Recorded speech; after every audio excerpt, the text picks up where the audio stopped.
when he looked at me with those bloodshot eyes soaked in whiskey and said, "Today, you're going to work for real." I knew my childhood had ended right there in the back of that dirty bar in downtown Detroit.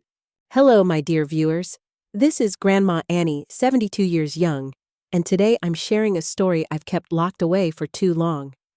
If you're watching from anywhere in this beautiful world, please leave a comment letting me know where you are.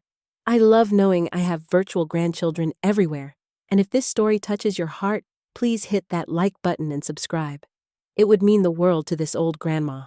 I'm sitting in my cozy home in Lakewood, Denver, watching the Rocky Mountain sunset paint the sky in shades of hope.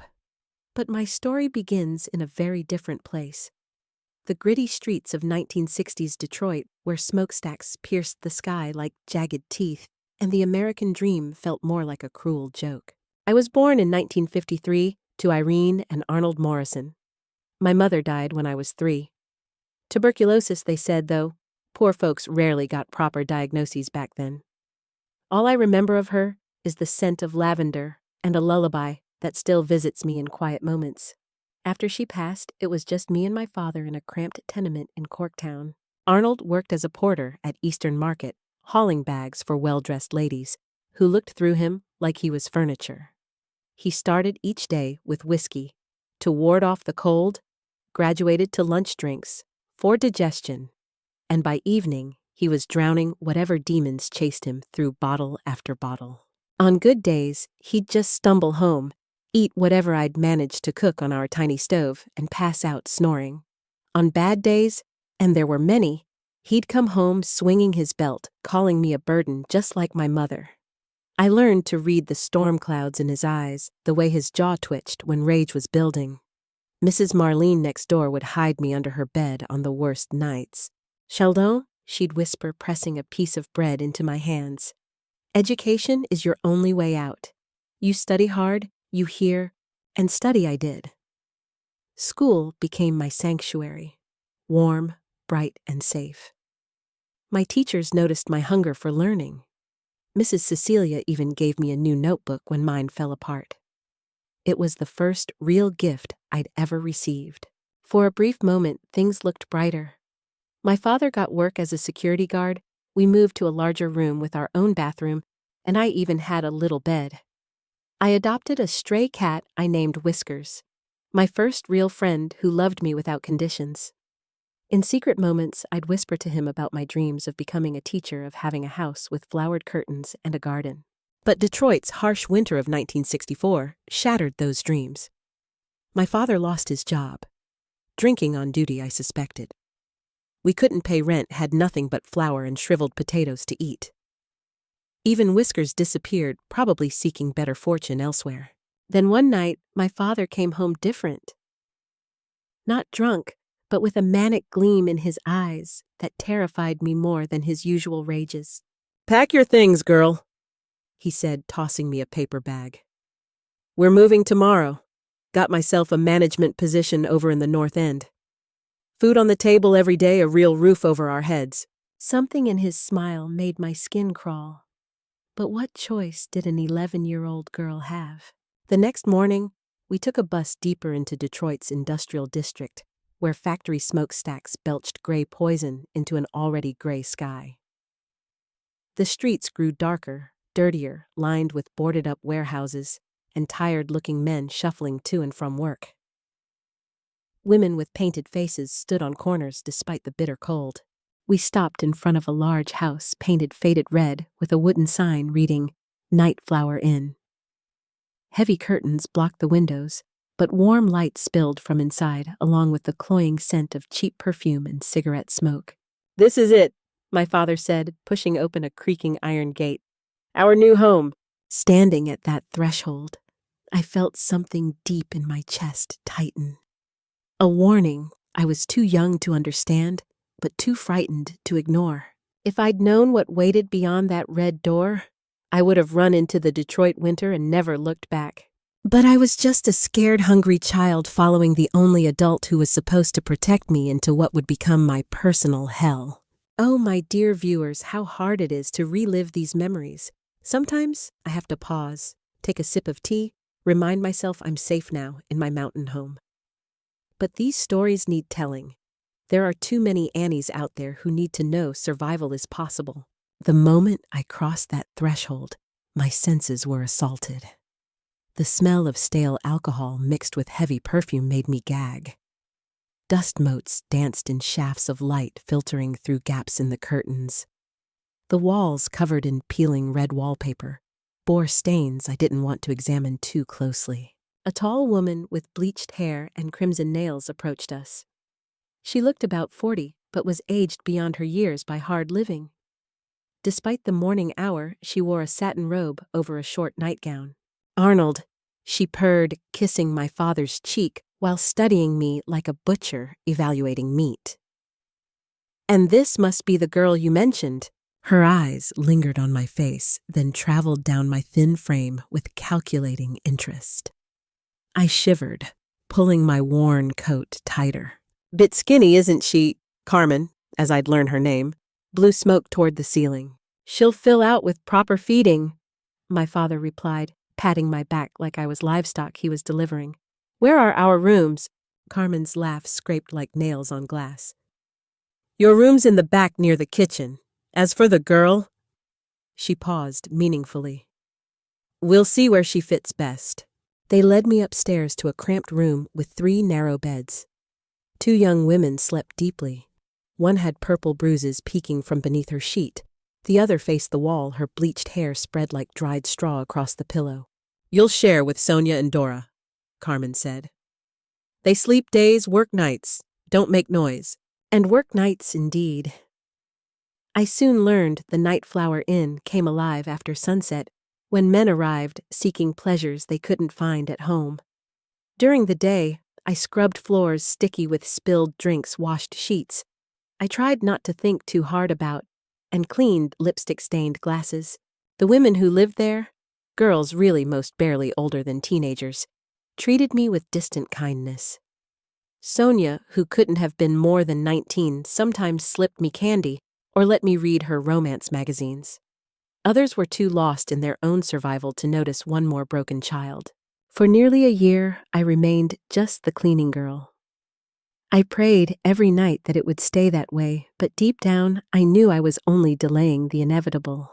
The change came on my 12th birthday. Not that anyone remembered or cared about such things.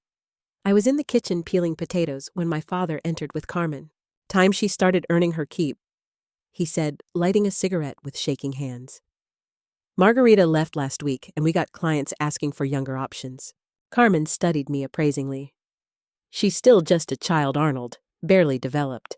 Some men prefer them that way," he replied with such cold calculation that I barely recognized the man who used to take me to Eastern Market. "The Turk's been asking specifically." At that moment, something essential broke inside me. Not my spirit. That would take longer to shatter. But my faith in the one person who was supposed to protect me from the world's cruelties. "Dad," I whispered, tears already blurring my vision. "Please, no." He didn't even look at me. "Stop the whining. You think food and shelter are free? Everyone here works. You're no different.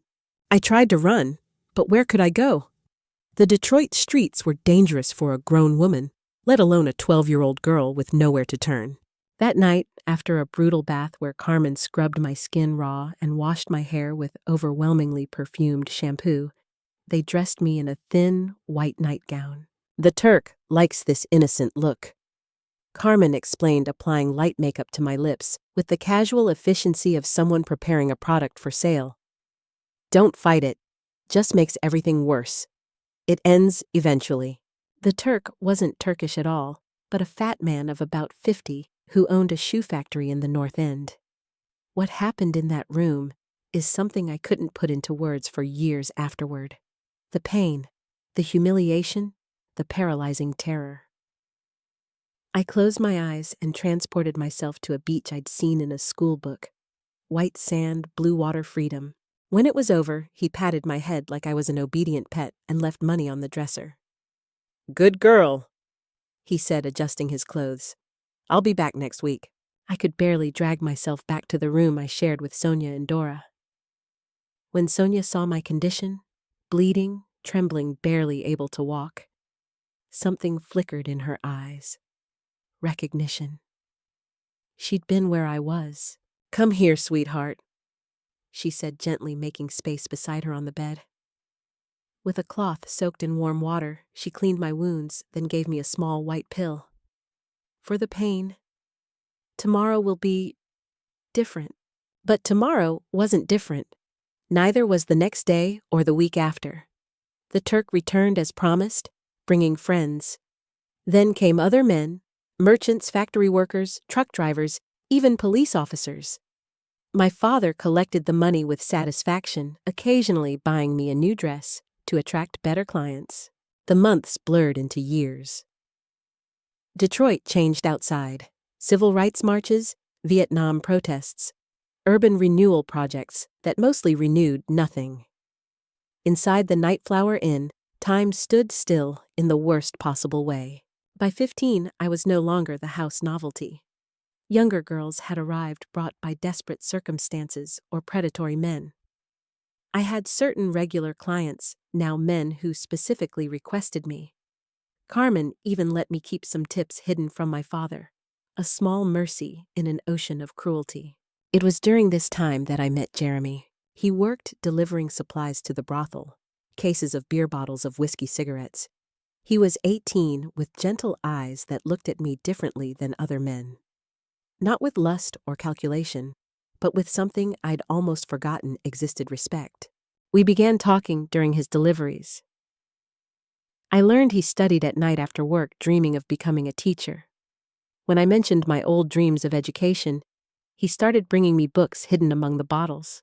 "Knowledge is something no one can take from you," he'd say, showing me where he'd marked interesting passages. For the first time in years, I felt something like hope stirring. Jeremy spoke of a world beyond these walls, where people chose their own lives, built families from love instead of transaction. In secret moments, I let myself imagine running away with him, starting fresh somewhere far from Detroit's shadows. But reality always crashed back. I had no documents. My father kept everything locked away. No money except the few dollars I could hide, and most importantly, I had nowhere to run. My father seemed to have eyes everywhere, and his threats weren't empty. I'd seen what happened to girls who tried to escape. When I turned 16, I'd lost count of the men who'd passed through my life, the humiliations I'd swallowed, the nights I'd cried myself to sleep. My only escapes were Jeremy's books and the small kindnesses we shared when no one was watching. "You're stronger than you know," he'd tell me. "One day you'll get out of here." I wanted to believe him. I needed to believe in something to keep breathing each day. Then came Congressman Myers. I won't use his full name. Some demons don't deserve the dignity of complete identification. He was a man in his 50s with silver hair, expensive suits, and a smile that never reached his eyes. During the day, he spoke on podiums about family values and American virtue. At night, he was among the worst predators I'd ever encountered. He took an immediate interest in me. "I want the dark-haired one," he told my father, pointing like he was selecting fruit at market. That first night with Myers nearly broke me completely. He didn't just want sex. He wanted domination, pain, psychological torture.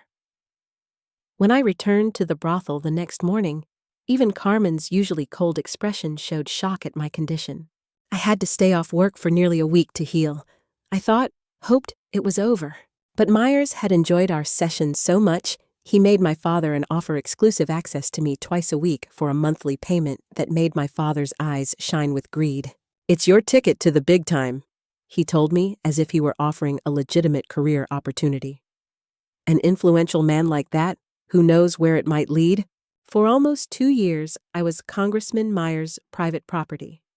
He'd take me to his downtown apartment, to hotels sometimes, to parties where I was displayed like a trophy before being used in back rooms by him and his political friends. I met judges, businessmen, even a general during this period. Powerful men who shaped the country by day and treated girls like me as less than human by night. I heard conversations I shouldn't have heard, secrets about illegal dealings, people who disappeared money stolen from public coffers. You didn't hear anything, understand? Myers would always remind me, his grip leaving bruises on my arms. Girls who talk too much end up floating in the Detroit River. It wasn't an empty threat. Louise, one of the brothel girls, had vanished after talking too much to a journalist. They found her body 3 days later near Belle Isle. The police called it accidental drowning. It was during this darkest period that I seriously considered ending my life. I started collecting sleeping pills from some of the other girls, hiding them in a crack behind my bed's headboard. When I had enough, I planned to swallow them all and finally escape. But then Jeremy brought me a book that changed everything. The Little Prince. Seems simple, he said with his gentle smile. But it's not. I think you'll like it.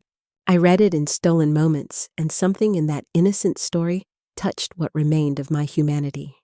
The prince's rose, so fragile yet so precious. The fox who spoke of creating bonds. And most importantly, it is only with the heart that one can see rightly. What is essential is invisible to the eye. What was essential in me? What remained that they couldn't touch, couldn't break? I returned the book to Jeremy along with the pills I'd saved. What's this? He asked, confused. Something I won't need anymore, I replied. That book reminded me I'm still alive, still capable of feeling something beyond pain. His eyes filled with tears, and he understood immediately what those pills had meant. Without words, he pulled me into a pure embrace. The kind of touch I'd almost forgotten existed. That's when we decided to escape, no matter the risk. For months, we planned in secret. Jeremy saved every penny from his delivery job. I hid tips in the lining of an old coat, sewing them carefully into the fabric. I also began collecting information. Names, dates, locations from Myers's careless conversations with his powerful friends. If they catch us, I explained to Jeremy, this could be our insurance. Our chance came when I overheard my father planning to sell me completely to Congressman Myers. Not just regular visits, but permanent ownership. I would live in Myers' apartment as his official housekeeper, available 24 hours a day. Best deal I ever made, my father boasted to Carmen, not knowing I was listening. One-time payment. I'll never have to worry about her again. Never have to worry about me again. As if he ever had. The transfer was scheduled for the following week. We didn't have all the money we'd hoped to save, nor a perfect plan, but it was now or never. Jeremy managed to get fake documents from someone who worked at the county clerk's office. They weren't perfect, but they'd get us far from Detroit. On the eve of our escape, I packed my few belongings and stared at my reflection in the cracked bathroom mirror. Who was this woman looking back in her eyes, a hardness no 18-year-old should possess? On her body scars that told stories no one should live. But also, for the first time in years, a spark of something that looked like hope. Tomorrow, I whispered to my reflection. Tomorrow we'll be free. But fate had other plans for that night. While I was packing, I heard screams from downstairs. Not the usual sounds of drunken celebration, but cries of pure terror. I crept to the staircase and witnessed a scene that's burned into my memory forever. My father stood in the middle of the salon, a broken bottle in his hand, blood streaming from a deep gash on his face. Across from him, Congressman Myers, red with fury, shouted about being deceived. You sold the girl to others after our agreement, Myers screamed. My father, drunk as always, just laughed provocatively. So what are you going to do about it? Report me. What happened next occurred in slow motion. Myers pulled a small pistol from inside his jacket and fired. Once, twice, 3 times. My father crumpled to the dirty floor like a rag doll, blood pooling around him. The girls were screaming, clients stampeding toward exits. Carmen tried to calm Myers, but he was beyond reason. In his rage, he fired again, hitting an oil lamp that exploded against the dry wooden wall. Within seconds, flames began devouring curtains and furniture.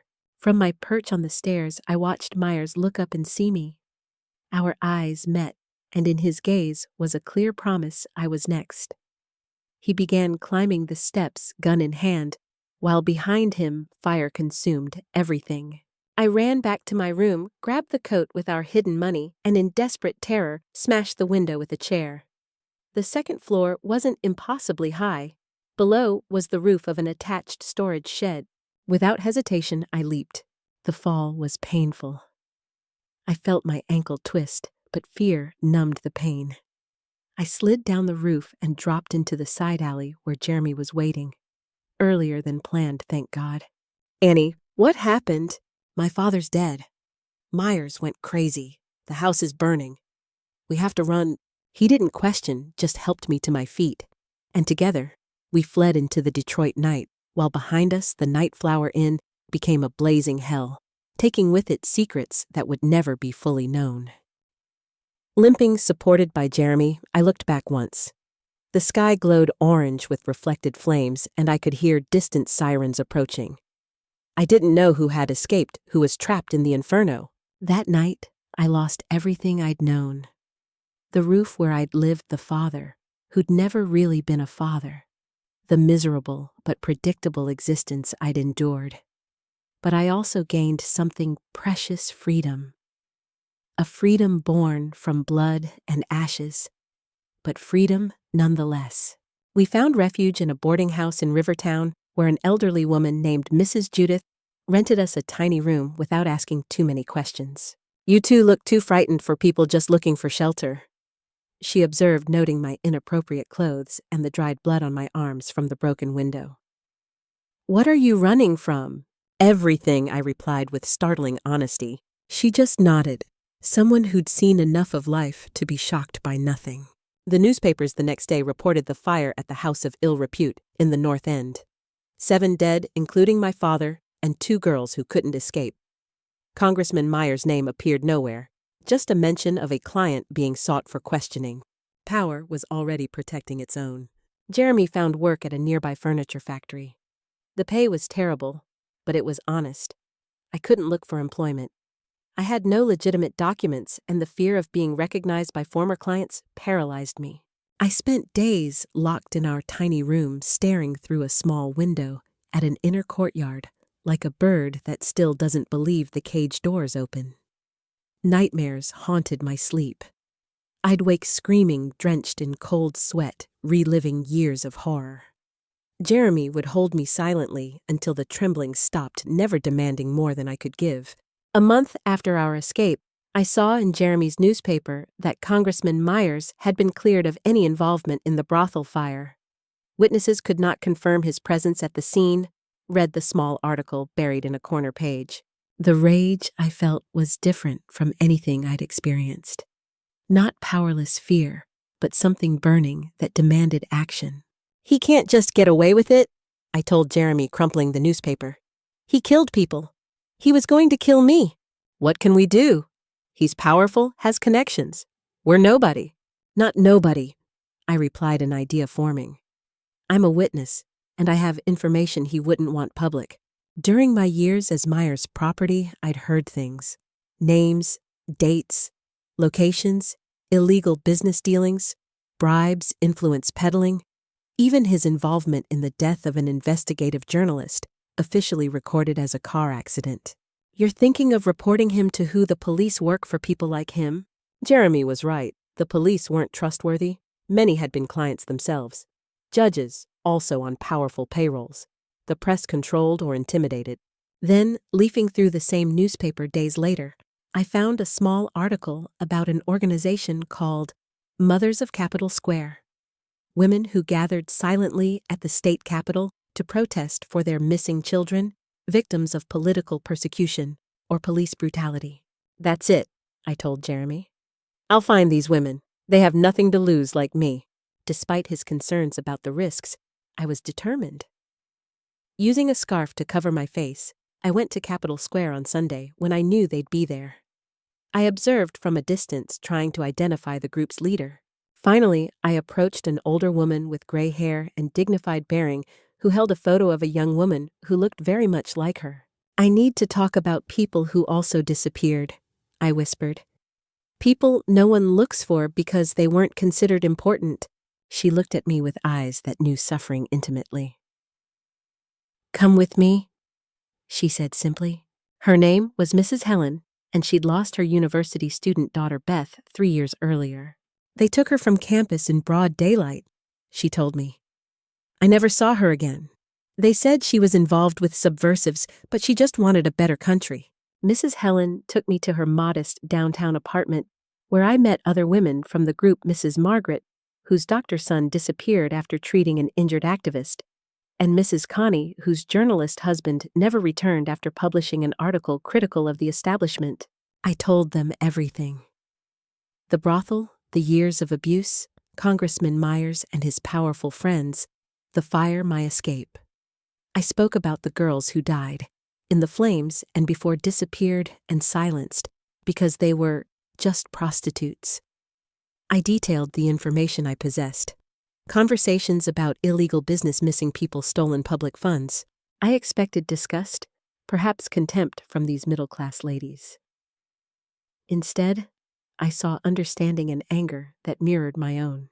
The same men who make our children disappear are the ones exploiting girls like you, Mrs. Helen said, taking my hand. It's the same system of power and impunity. That's how at 19 I joined a resistance movement. We didn't take up arms or bomb buildings. Our fight was subtler, more patient. We gathered information, established connections, documented crimes the system preferred to forget. Through Mrs. Helen's contacts, I met Thomas, an American reporter working for the Washington Post, who was investigating police corruption and abuse of power. Your story is crucial, he told me after hearing my account. The information you have about politicians' involvement in trafficking, bribes, even murders. This needs to be public even without your name attached. I spent days detailing everything to Thomas. Names, dates, amounts, conversations I'd overheard. He took meticulous notes, occasionally photographing the permanent marks abuse had left on my body. This will be published soon, he promised. I can't guarantee it'll bring down Congressman Myers immediately, but it'll damage his reputation internationally. More importantly, it'll connect your story to a larger problem, showing how sexual exploitation of minors links to political corruption and repression. 2 weeks later, the report appeared. My name wasn't mentioned. For protection, I was identified only as a survivor from a Detroit brothel. But the names of powerful people involved were all there, including Congressman Myers. The reaction was immediate. Embassies applied pressure, human rights organizations expressed outrage. Authorities concerned about their image during a time of historically low public trust found themselves forced to act. An investigation was opened, not about the brothel or sexual exploitation itself, but about Myers' connections to bribes and money laundering. Called to testify, Myers panicked and tried to flee the country. He was arrested at Detroit Metro Airport with a suitcase full of undeclared cash, enough for preventive detention while investigations proceeded. I followed everything from newspapers hidden in the relative safety of Mrs. Helen's apartment, where she'd insisted I move after the report was published. It's safer here, she said, and you can continue your studies. Yes, I'd return to school. With the Mothers Group's help, I obtained legitimate new documents and enrolled to finish high school at night. I was the oldest student in class, but also the most determined, studying with a hunger that surprised even teachers. Jeremy visited whenever possible. Our relationship had evolved into something deep but still chaste. I wasn't ready for physical intimacy, and he respected that completely. We have time, he'd say, a whole life ahead of us. Myers' downfall was just the beginning. Investigations led to other names, other schemes. A network of corruption and exploitation began unraveling. It wasn't the complete justice I'd dreamed of. Many escaped, protected by connections. But it was more than I'd ever thought possible. In 1975, 2 years after my escape, I was called to testify in the case against Myers. It was the hardest thing I'd ever done. Facing that man again, feeling his hateful gaze, as I related with trembling but firm voice everything he'd done to me and other girls. Why should we believe you? his lawyer asked, trying to discredit me. A former prostitute without formal education, probably resentful because my client ended your relationship.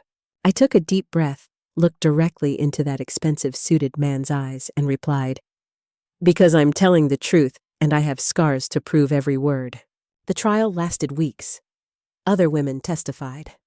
Brothel survivors who'd escaped the fire, a former maid from Myers's apartment who confirmed seeing young girls taken there, even a driver who worked for him and decided to speak fearing implication in the crimes. In the end, Myers was convicted, not for sexual abuse or exploitation of minors evidence deemed insufficient, but for corruption, tax evasion, and indirect involvement in the journalist's death. 15 years in prison, which would practically mean much less, but still an unexpected victory. On sentencing day, I left the courthouse and breathed Detroit's free air as if for the first time. I was 21 and finally felt my life belonged to me again. "What will you do now?" asked Mrs. Helen, who'd accompanied me through every step. I looked at Capitol Square, where brave women like her continued their silent vigil for justice, and knew exactly what I wanted. "I'm going to study law," I replied, "or maybe become a police officer. I want to ensure other girls don't go through what I did. I want to be the person I needed when I was a child." She smiled, eyes shining with what looked like contained tears. "Beth would be your age now. She'd be proud to see a young woman like you." That moment on the courthouse steps marked the true end of my captivity and the beginning of my mission. It wasn't just about revenge against one man. It was about changing an entire system that allowed girls to be treated as commodities. And so, as Congressman Myers began serving his sentence, I began my own journey of reconstruction, a path that would lead me places I never imagined possible for a girl who grew up in the shadows of the Nightflower Inn. But here comes the twist in my story that even I didn't see coming, my dear viewers. Mrs. Helen became like the mother I'd lost so early, and I continued living with her while finishing my education in night school. Jeremy and I made our relationship official that same year, a small ceremony with just Mrs. Helen and the other mothers as witnesses. It was the first purely joyful day I could remember. By 1976, I'd completed my high school equivalency and was considering my next steps when Mrs. Helen brought me a newspaper clipping that would change everything. Detroit Police Department seeking applicants for new female detective unit. The headline read, "Qualified women encouraged to apply for groundbreaking positions in law enforcement." "No, this is it!" Mrs. Helen said, her eyes bright with excitement. "This is your calling!" But there was a problem. A big one. Police background checks were thorough, and my past was complicated. How do you explain years in a brothel to law enforcement officials who might have been clients themselves? Jeremy was skeptical. What if they recognize you? What if someone connects you to the brothel? "Then I'll tell the truth," I replied with a certainty that surprised even me. "All of it." I studied like never before for that exam. Criminal law, constitutional rights, police procedures. The written test was held in a large auditorium with over 500 applicants. I was one of only 30 women. 3 weeks later, I received a letter that made my hands shake. I'd ranked 12th out of all candidates. The next phase was personal interviews with the detective in charge of selection, Detective Mauricio Leal. A stern man in his 50s with intelligent eyes and graying temples. "Miss Morrison," he said, reviewing my file. "Your test scores were exceptional, but your background check raised some questions. Large gaps in your employment history, no permanent address until recently, and—" He paused, studying me carefully. "Several people mentioned you looked familiar, but couldn't place where they might have seen you."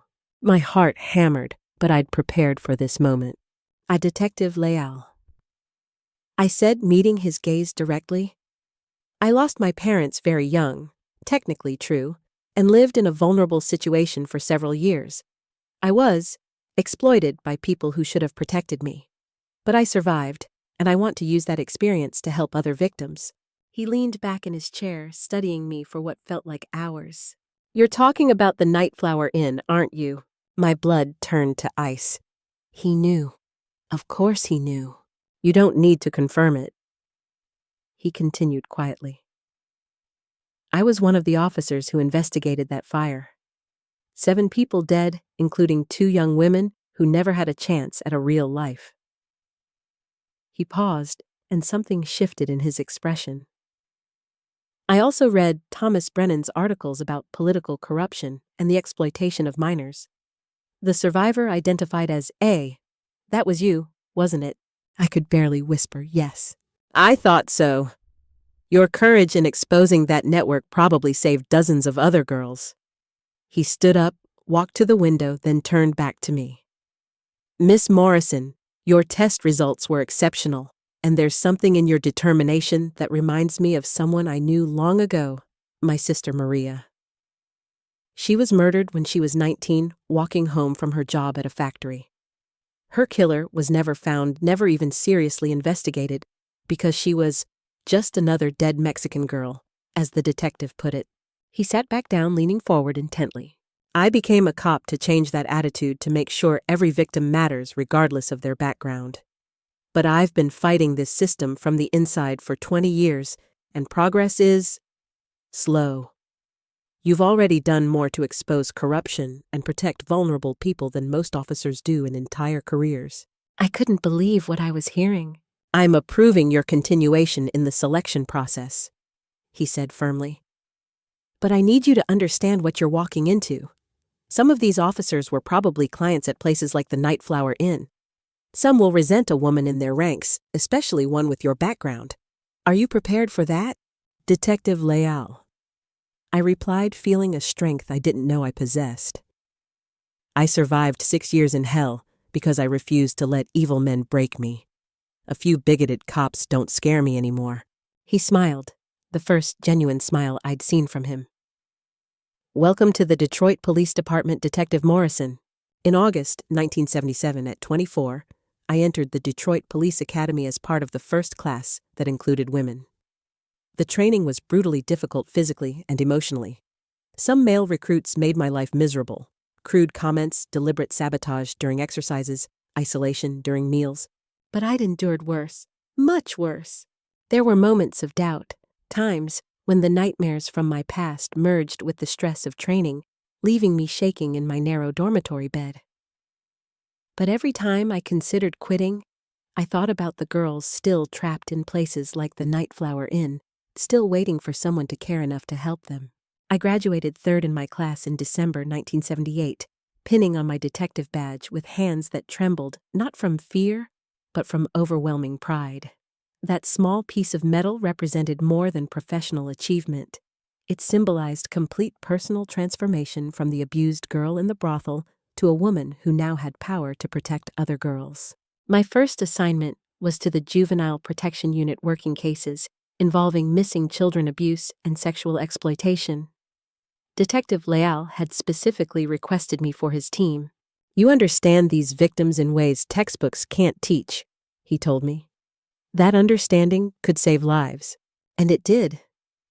My first case involved a 15-year-old runaway named Maria. The same name as Detective Leal's murdered sister, a coincidence that felt like fate. Maria had been lured from her small town by promises of modeling work in Detroit. Instead, she'd been forced into prostitution by a ring operating out of several massage parlors downtown. When I found her, she was so traumatized she couldn't speak for days. But something in my approach, maybe the way I looked at her without judgment, maybe the way I spoke about survival instead of shame, broke through her defenses. You understand, she whispered during our 3rd interview. You really understand. Yes, I replied simply. I do. Maria's testimony led to the arrest of 12 people, including 2 city officials who'd been taking bribes to ignore the operation.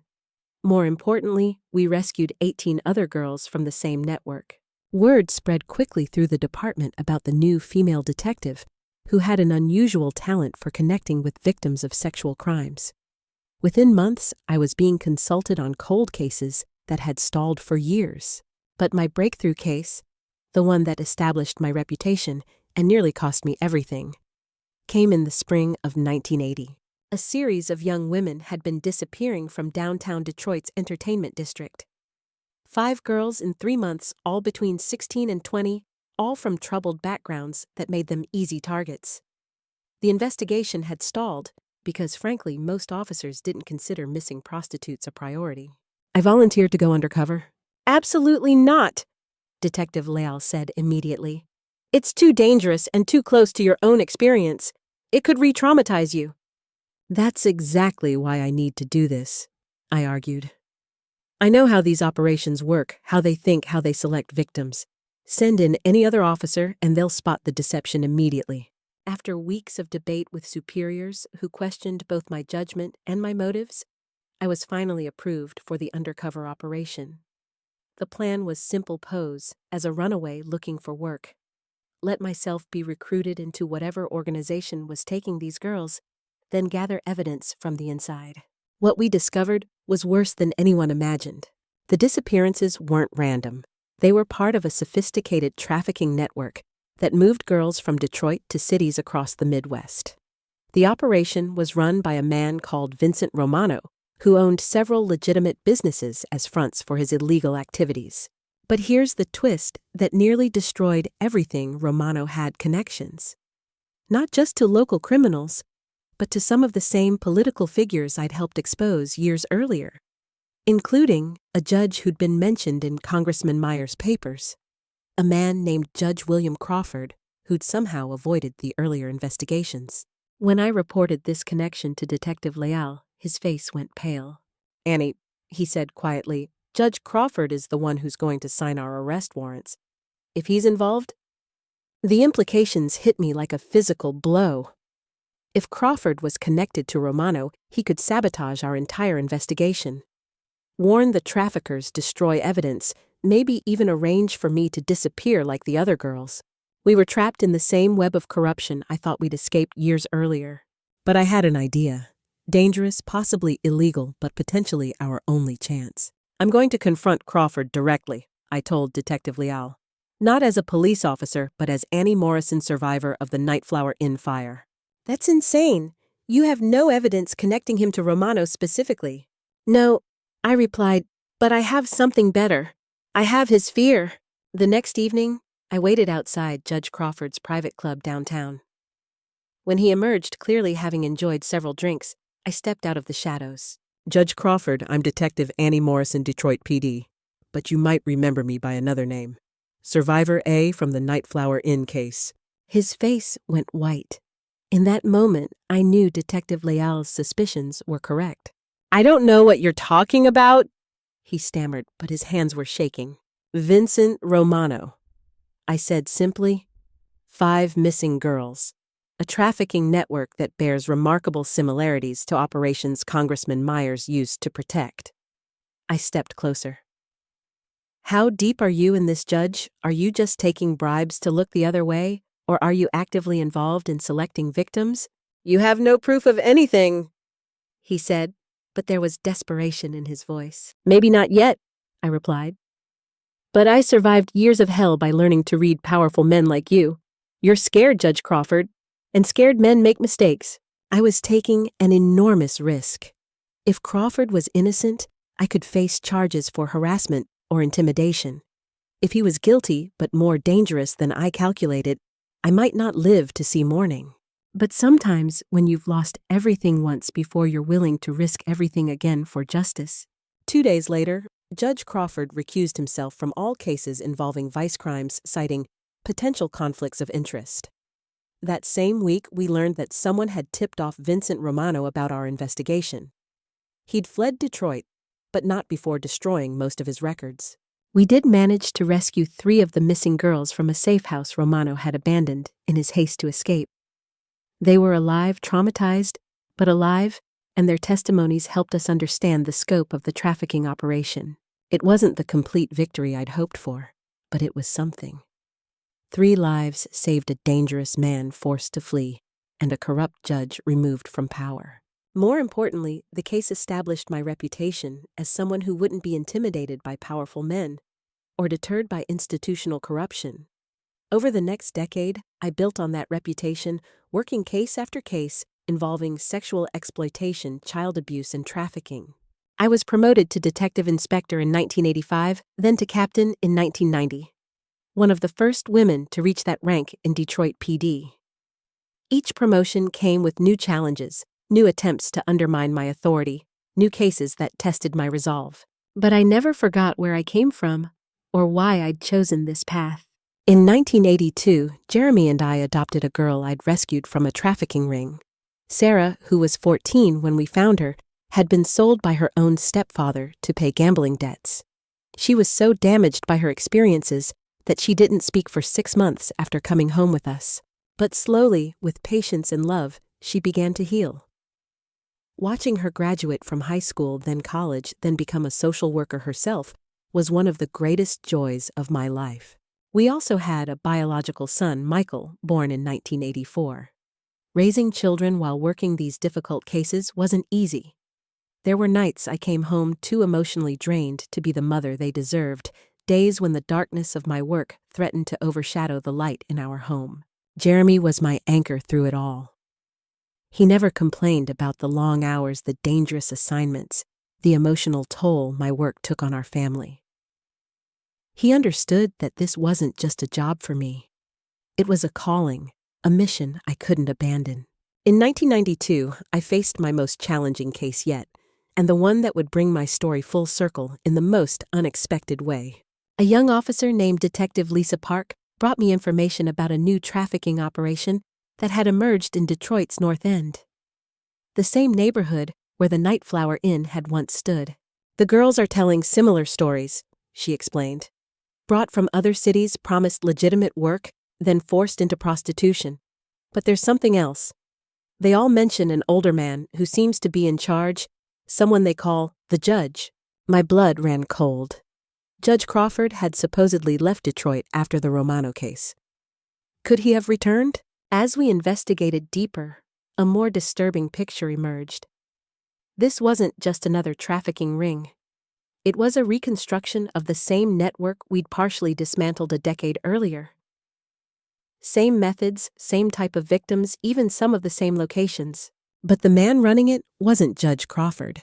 It was someone I'd never expected to see again, Jeremy's older brother David, who'd been presumed dead in Vietnam 20 years earlier. The revelation nearly destroyed me. Not just because of the betrayal, though that was devastating enough, but because of what it meant about Jeremy. Had he known?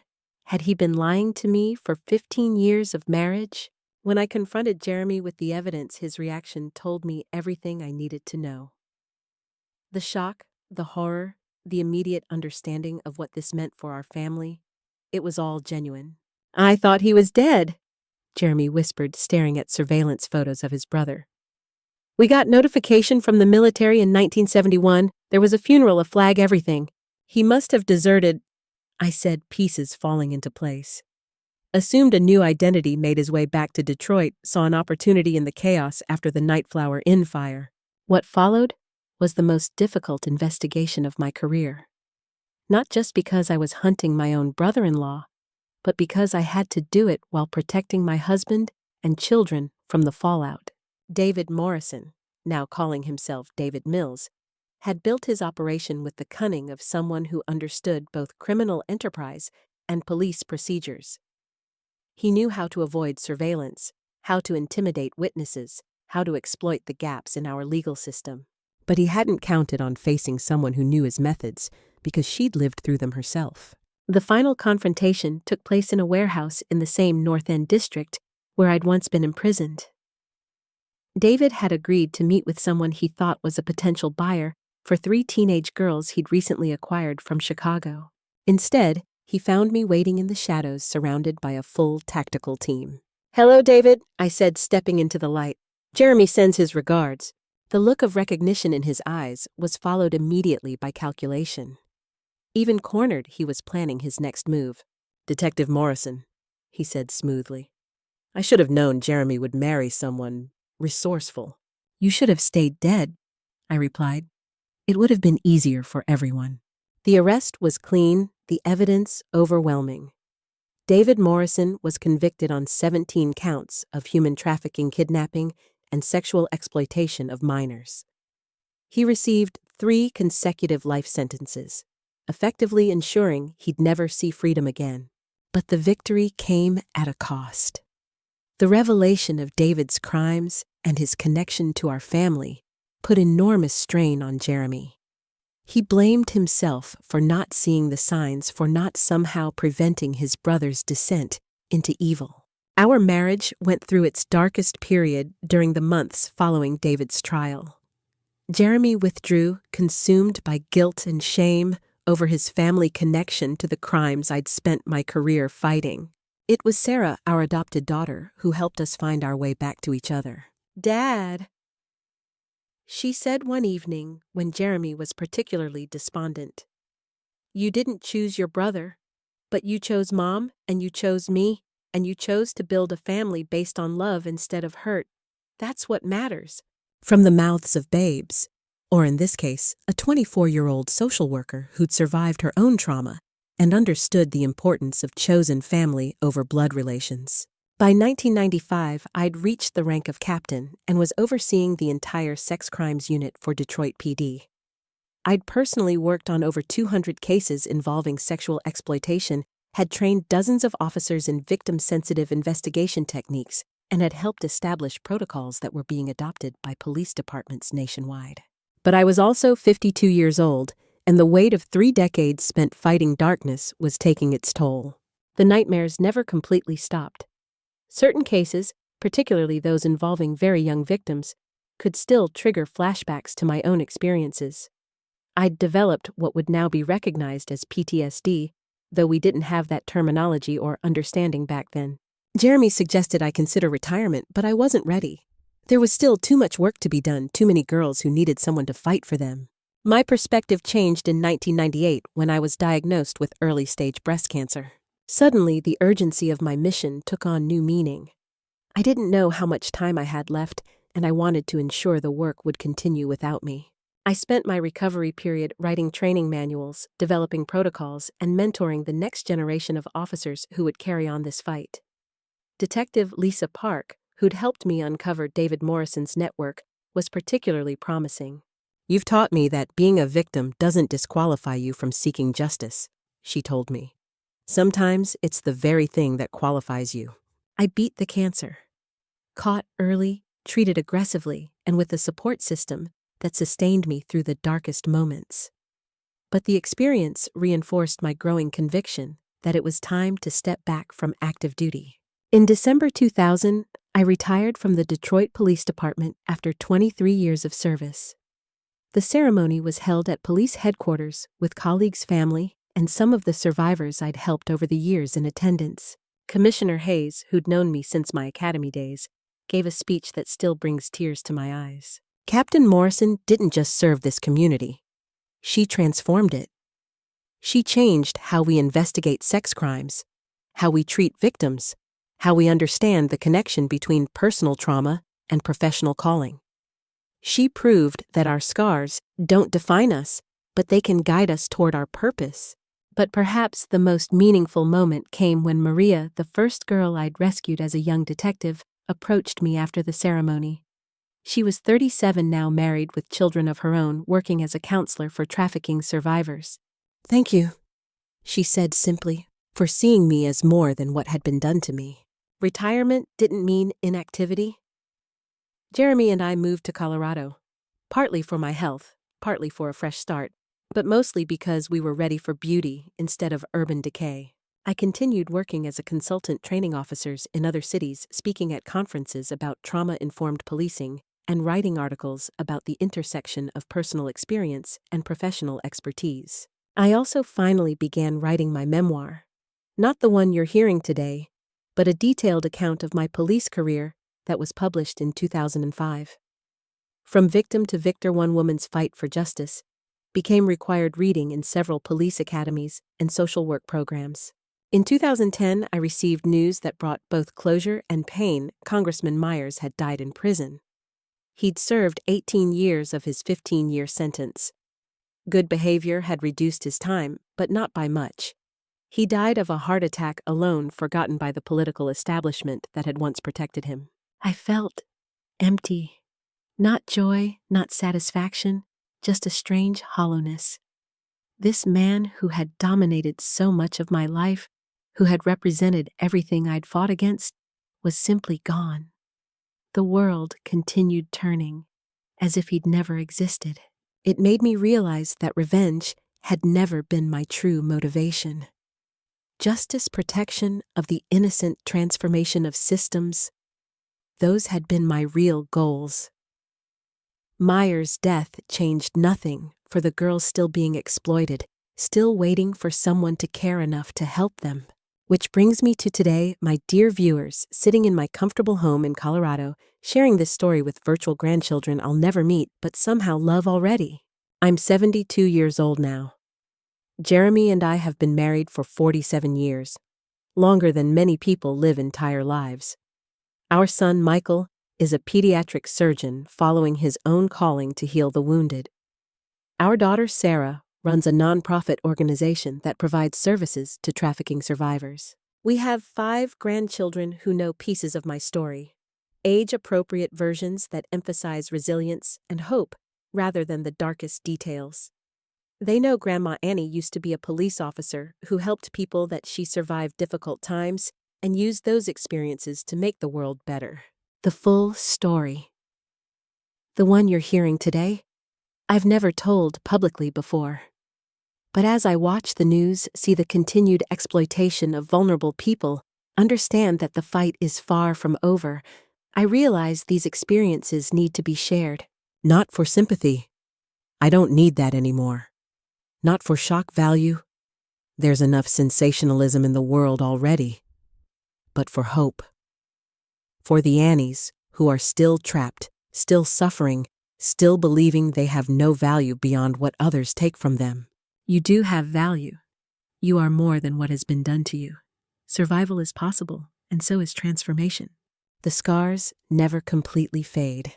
I still have nightmares sometimes, still feel anxious in certain situations, still carry the weight of things I couldn't prevent or people I couldn't save.